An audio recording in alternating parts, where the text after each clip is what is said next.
Dans À la bibliothèque, nous avons le grand plaisir de recevoir Daniel Charneux. Bonjour Daniel Charneux. Vous voyez votre premier roman, Une semaine de vacances, réédité aux éditions Méo. Une semaine de vacances avait reçu en 2001 le prix du comité des usagers de la Bibliothèque centrale du Hainaut. Est-ce que c'est important, une distinction décernée par des lecteurs et des lectrices? Je trouve ça capital.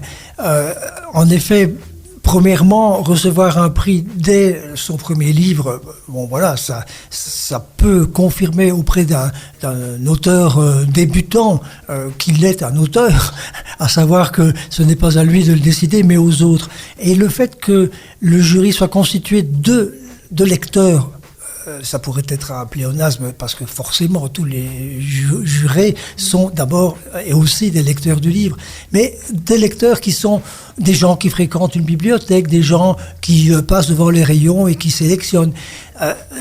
Ce fait-là m'a particulièrement réjoui quand j'ai reçu ce prix, et j'ai été d'autant plus heureux de le recevoir une deuxième fois, une seconde fois, puisque le prix n'existe plus, donc je ne l'aurai pas une troisième, quelques années plus tard avec Nuages et Eau. C'est très bien d'être reconnu par des lecteurs, je pense, oui.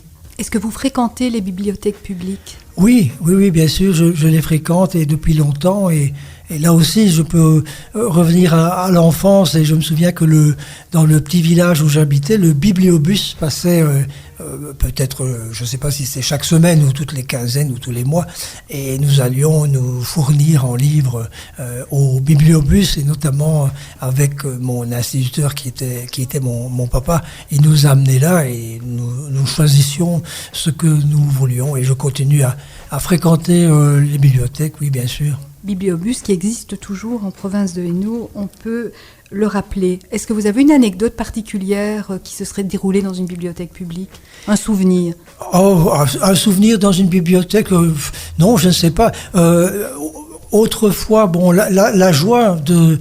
Oui, par exemple, voilà, si, la bibliothèque publique de mon école secondaire, l'Athénée Royal de Dour, où je me revois en 5e secondaire un matin.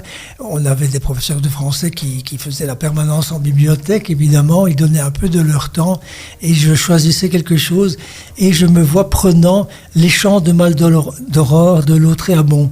Et j'entends encore mon professeur dire « Ah, tu vas lire Isidore Ducasse », qui était le nom à l'état civil de Lautréamont. Il m'a regardé avec un petit sourire, disant « Ça, c'est pas forcément quelque chose qu'on m'emprunte tous les jours. » Voilà, ce sont et alors, j'ai dévoré Lautréamont en une après-midi.